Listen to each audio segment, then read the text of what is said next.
जब हम गांवों की बात करते हैं तो खेती और किसानों की बात करते हैं, जो कि सही भी है।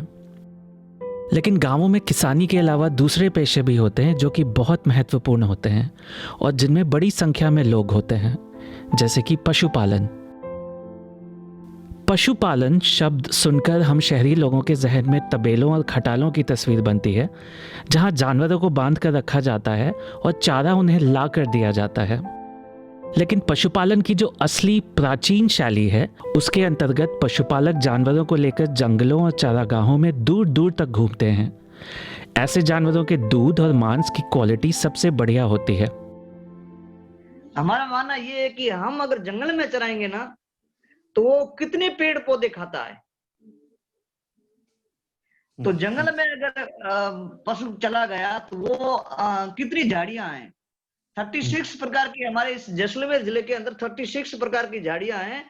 वो खाता है ऊंट, भेड़, बकरी। अब उसका जो दूध आता है, 36 पौधों का दूध आता है, तो कितना होगा उसका? उसका दूध का मिलावट कितना होगा? वो एक आयुर्वेदिक चीज है, गुणवत्ता होगी बहुत। हाँ, हाँ, बहुत गुणवत्ता होती है। जितना पौधों का रस होता है, वो पौधों का रस आ जाता है दूध में। वो दूध एक जैविक ही दूध हुआ, उससे क्या होगा। और जब अपन चारा ला करके डालेंगे, तो चारा तो अपन लेके आएंगे जिस जगह से, जहां उगाते हैं, वो जहर डाल करके ही उगाएंगे। खेती करने वाला वो फसल लेने के लिए तो अपना करेगा ही करेगा वो तो। सुमेर सिंह भाटी जी खुद एक पशुपालक हैं। वो राजस्थान के जैसलमेर जिले से हैं, जहां उनके परिवार के 1000 से भी ज्यादा भेड़, बकरी और ऊंट हैं। हमारे क्या है, हम भेड़ बकरी भी रखते हैं, ऊंट भी रखते हैं और गाय भी रखते हैं। मतलब पूरा पशु साथ में ही रखते हैं। हमारा कल्चर आज से नहीं, कई पीढ़ियों से चला आ रहा है जी, जी। और हमें पशुपालक बोला जाता है और घुमकड़ जनजाति भी बोलते हैं। पशुपालक जैसे माना जाए तो यहाँ राजस्थान का ये जो पश्चिम इलाका, इसमें 40% अभी भी है। कभी एमपी में भी चले जाते हैं, छत्तीसगढ़ में भी चले जाते हैं और महाराष्ट्र में भी चले जाते हैं और वापस राजस्थान में हम घूम के वापस आ जाते हैं। अपनी जीविका के लिए पशुपालक जानवरों को पाल पोसकर बड़ा करके उन्हें बेचते हैं। वो जानवरों का दूध, मांस, ऊन वगैरह भी बेचते हैं। साथ ही साथ वो दूध से बनी कई चीजें जैसे मक्खन, घी, खोआ वगैरह भी बनाकर बेचते हैं। भेड़ का दूध तो हम घर में यूज करते हैं। भेड़ का जो बच्चा होता है वो 6 महीने के बाद में उसको सेल कर देते हैं। वो 4000 रुपये मिनिमम, यहाँ से, हमारे यहाँ से 4000 रुपये एक भेड़ का मेमना जाता है। और भेड़ की ऊन है 2 सीजन में हम काटते हैं। एक जब ये रहता है ये मार्च की टाइम, दूसरा अगस्त की टाइम। 2 टाइम हम इसकी ऊन बेचते हैं। तो एक भेड़ के पीछे हमें कम से कम 50 रुपया ऊन में मिल जाता है। अच्छा। और हाँ, अब इसके ऊपर बकरी का ही सेम ही है। बकरी का दूध है तो हम हमारे परिवार में यूज कर लेते हैं। और उसका जो बच्चा होता है वो बड़ा होता है तो उसको हम सेल कर देते हैं। अच्छा। हाँ, यही है हमारा। और गाय का तो दूध हम उसका घी बनाते हैं, खुद सास बनाते हैं, उसका मावा बनाते हैं। लेडीजें जो रहती है, घर की जो लेडीज रहती है, वही सब इसको पूरा इसका दूध का काम करती है। हमें खाने पहनने की चीजें देने के अलावा पशुपालकों से हमें बहुत कुछ मिलता है जो कि अमूल्य है। चशमदी गुआ है एक पशुपालक जंगल का। दिन को कम से कम 40 किलोमीटर हम घूमते हैं, 40-50 किलोमीटर दिन में घूमते हैं। तो हमारे सामने जहाँ पेड़ पौधा सब हमें मालूम है कि आज ये पौधा यहाँ था, इसको काटा गया है, क्यों काटा गया है, और हम इसको काटने नहीं देंगे। ऐसे ऐसे करके पूरे पशुपालक है वो सब आकर के बता देते हैं कि वहां आज कोई आया था बाहर का और उसने पौधा काट लिया है। मतलब एक घूमते रहते हैं, उनकी नजरों के सामने पूरा जंगल दिन में आंखों के सामने दिखाई देता है कि आज हमने वहां देखा है, वहां ये हलचल थी, वहां ये ऐसी गाड़ियां थी, ये कोई बाहर से आए थे लोग। पशुपालन से बहुत बड़ा मैन की है। पशुपालन की जो खाद होती है, पशुओं की खाद होती है, वो खाद ही जैविक को बढ़ावा देती है। हाँ, अगर वो जैविक ये खाद अगर समाप्त हो गई तो फिर जैव विविधता कहाँ जाएगी? बिल्कुल खत्म हो जाएगी। मैं ये 100% बोल रहा हूँ। आज भारत समझ नहीं रहा है, लेकिन आने वाले टाइम में ये चीजें फिर मिलना बड़ा मुश्किल का काम हो जाएगा। सुमेर जी ने जो अभी बताया, आइए उसे जरा आंकड़ों की दृष्टि से देखें। भारत में तकरीबन 1.5 करोड़ पशुपालक हैं, मतलब देश की जनसंख्या का 1%। ये 1.5 करोड़ पशुपालक हर साल तकरीबन 20,000 करोड़ रुपए के मूल्य का दूध और 16,000 करोड़ रुपए के मांस का उत्पादन करते हैं। जब ये अपने जानवरों को घुमाते हैं तो उनका मल मूत्र मिट्टी में गिरकर उसकी उर्वरता, मतलब उसका उपजाऊपन बढ़ाता है। ये मल मूत्र खाद के तौर पर किसी भी केमिकल खाद से कहीं ज़्यादा शुद्ध होता है। इस जैविक या ऑर्गेनिक खाद की बदौलत जंगल, चारागाह और कई खेत खलिहान उपजाऊ रहते हैं। इस जैविक खाद का मूल्य सालाना 3,500 करोड़ रुपए आंका गया है।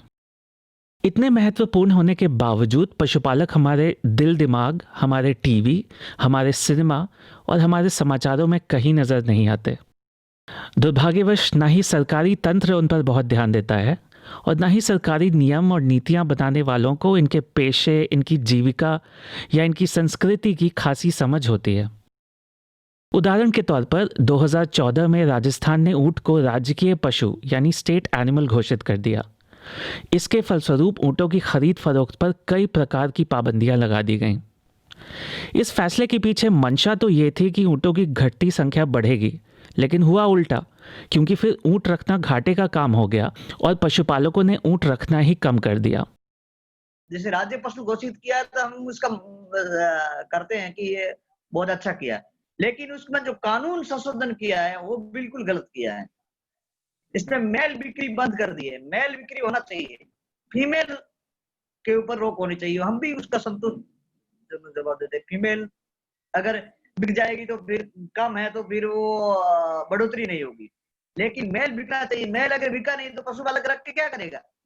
अगर जिस चीज में आय नहीं है तो वो धंधा कोई नहीं करेगा। अब ऊंट एक ऐसी प्रजाति है कि धीरे धीरे राजस्थान में खत्म हो जाएगा, डायनासोर की तरह खत्म हो जाएगा, लग रहा है, मुझे ऐसा लग रहा है। मैं इसके ऊपर ध्यान भी दे रहा हूँ, लेकिन इसके ऊपर सरकार बिल्कुल नहीं ध्यान दे रही है। एक बहुत ही बड़ा बदलाव आ गया है, जो आज जैसलमेर के अंदर नहीं, पूरे हिंदुस्तान के अंदर मेरी एक पंचायत है, मेरा गांव एक ऐसा है जिसमें 5,000 ऊंट है, जो पूरे भारत में नहीं होगा, लेकिन वो भी कई सालों पहले 20,000 के लगभग थे ऊंट। एक और चीज है जिससे पशुपालकों की जीविका खतरे में है। चारागाह धीरे धीरे घटते जा रहे हैं। ये चारागाह अक्सर सरकारी ज़मीन पर होते हैं और अक्सर ये रजिस्टर्ड होता है कि इन ज़मीनों का इस्तेमाल चारागाह के तौर पर हो रहा है और होना ज़रूरी है। लेकिन धीरे धीरे ऐसे बहुत सारे इलाकों का रजिस्ट्रेशन बदलकर उन्हें कारखानों और उद्योगों को आवंटित किया जा रहा है।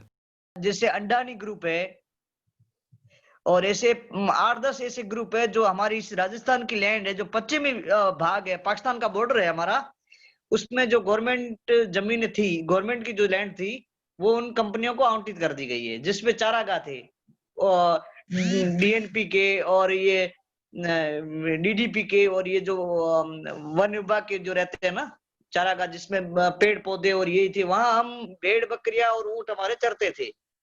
लेकिन आज की स्थिति ऐसी है कि कंपनियों ने इसके ऊपर डेरा डाल करके पूरा वो दीवारें करके उसको फ्लॉप कर दिया है। ये सब मुसीबतें तो थी ही, ऊपर से इस साल पशुपालकों को कोरोना महामारी की वजह से भी गहरी चोट पहुंची है। भेड़ बकरियों की और ऊंट की जो सेलिंग होती है, सेलिंग बिल्कुल बंद हो गई, मंडियां बंद है अभी। और मतलब मेन चीज दिक्कतें ये आई कि हमारा आय की जो स्रोत थी, पैसे आने थे, वो बिल्कुल ठप हो चुके। पशुपालक को ऐसी घृणा दृष्टि से देखा जाता है कि तुम दिन भर घूमते रहते हो, कितनों से बीमारी लेके आ गए हो। इसलिए हमें कहीं पानी नहीं पिलाया जाता है, कहीं हमें हमारे को जब हम दुकान पे जाते हैं तो दुकान वाला भी वो इग्नोर कर देता है कि तुम तो घूमते रहते हो, दिन में कितनों से मिले होंगे, कैसा है, मतलब एक, क्योंकि पशु के पीछे तो घूमना ही पड़ेगा। कुल मिलाकर भविष्य कुछ ठीक नहीं दिख रहा। ये मेरे ख्याल से मैं ये बोल रहा हूँ 2026 तक पूरा मतलब पूरा राजस्थान का भारत में आप देखोगे दूसरे देशों में पशु मिलता है, लेकिन पशुओं का कल्चर जो पशु जो यहाँ रहता है भारत में बिल्कुल 26 तक बिल्कुल खत्म हो जाएंगे। और रहेंगे तो जो आपने अभी तबीलों का बोला है, तो तबीले तक ही सीमित रहेंगे। जो जंगल में चराने वाले हैं वो सब खत्म हो जाएंगे। और ये भविष्य सिर्फ पशुपालकों का भविष्य नहीं है, इनका भविष्य हम सब के भविष्य से जुड़ा है। प्रदूषण और महामारी से जूझ रहे शहरी जीवन में हमारे आपके स्वास्थ्य के लिए face mask, air purifier, water filter और हैंड सैनिटाइजर जितने ज़रूरी हैं, उतना ही ज़रूरी है कि हम अपने शरीर में जो खाना डाल रहे हैं वो कितना शुद्ध है। जो जैविक होता है, मतलब धान होता है, और एक अपन दूसरे में चले जाए, जैव विविधता नहीं दूसरे में चले जाए, जहाँ जहर डालते हैं, पूरा ये पूरा जहर डाल करके खाते हैं। पर वो उसमें दोनों में कितना फर्क होता है? सेम फर्क है। लोगों को समझ नहीं है। जैसे घी है, गाय का घी है, वो घी आज यहाँ हम हाथ से बनाते हैं, हमारे घर में पूरा हाथ से होता है, वो घी शुद्ध होता है। और जो अपन बाजार से खरीदते हैं उसकी कौन गारंटी देता है कि ये घी शुद्ध है? सही बात है। वो हाँ, घी का अगर मान लो शहर में बैठा है, वो चाहे कुछ बड़ा आईएएस अफसर है, लेकिन वो खाएगा तो खाना ही खाएगा और क्या करेगा। लेकिन वो खाना कहाँ से आएगा? शुद्ध कहाँ से आएगा? शुद्धता, वो बिल्कुल शुद्धता खत्म हो जाएगी अगर पशुपालन खत्म हो गया। तो जो दूध की शुद्धता, ऊन है, और जो इससे जो चमड़ा है, जो पशुओं से जो जो उपलब्ध होने वाली चीज है, वो विलुप्त हो जाएगी। फिर कहाँ होगा? जहां आज केमिकल खाद और कीटनाशक की वजह से खेतों की उपज घटती जा रही है, हमारे फल सब्जियों में पोषण कम और जहर ज़्यादा होता जा रहा है, और किसान कर्ज के दबाव में आत्महत्या चुनने को मजबूर होते जा रहे हैं, वहीं पशुपालक प्राकृतिक जैविक खाद का एक ऐसा स्रोत है जिसे और बढ़ावा देना चाहिए। तो ये किया कैसे जाए? आइए सुने सुमेर जी की सलाह। पहले तो इस ऊंटों के ऊपर कुछ न कुछ ध्यान दिया जाए। जैसे ऊंट बचाना है तो उसके ऊपर कुछ नियम संशोधन होने चाहिए। हर दूध, बकरी का, भेड़ का, जो ऊंट का, ये दूध को प्लेटफॉर्म नहीं मिला अभी तक। बहुत गुणवत्तावर्धक दूध है, लेकिन इसको प्लेटफॉर्म नहीं मिला। वो प्लेटफॉर्म मिलना चाहिए पशुपालक को। अगर शुद्ध दूध दे रहा है, शुद्ध घी दे रहा है, तो उसका शुद्धता को आप चेक करो कि ये शुद्ध दे रहा है नहीं रहा है। जैसा शुद्ध दे रहा है तो उसका शुद्ध के भाव भी वैसे दो। मेन चीज हमारी दिक्कत आ रही है चारागाह की। जो गवर्नमेंट लैंड है, वो जहाँ चारागाह है, अभी हम चारागाह चरा रहे हैं, जहाँ पे गोचर भूमियां हैं, ओरण भूमियां हैं, उनको आज गवर्नमेंट अडानी और इन सोलर प्लांट को, कई कंपनियों को आज आवंटित कर रही है। वो हमारे लिए बहुत ही बड़ा, पशुपालकों के लिए तो बहुत ही बड़ा एक दुखदाई, इससे बढ़ के कुछ नहीं होता है। कलेक्टर से कुछ छुपा नहीं रहता है, क्योंकि उसकी पूरा ही डिस्ट्रिक्ट डिपार्टमेंट पूरा ही उसके आगे रहता है। वो अगर लिखित में ये पूछ करके पूरा सर्वे रिपोर्ट लेकर के ये बोल दें कि यहाँ यहाँ पशुपालन है और यहाँ यहाँ ये चीजें नहीं होनी चाहिए, ये एक्टिविटी नहीं होनी चाहिए, यहाँ इनको ये अपना जीवन यापन कर रहे हैं, तो इनको कुछ जगह दी जाए।